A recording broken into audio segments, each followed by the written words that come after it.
With over 40 Jeep Jamborees around the country, there's something we run into constantly, and that's a lot of mud. One of the products we can't live without is the Armorlite flooring system. It is the toughest flooring system on the trail.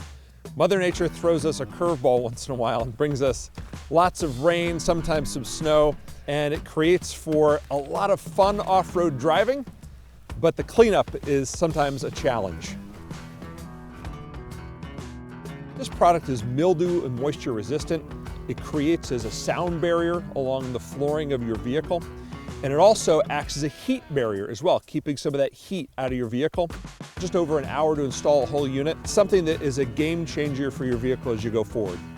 You know, all vehicles are built with carpets, which makes no sense to me. Because we all get dirty on the outside, but we end up taking a lot of that mud and dirt inside.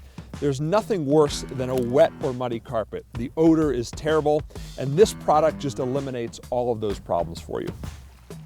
Environmental stewardship and keeping trails open for Jeepers is extremely important to Armorlite.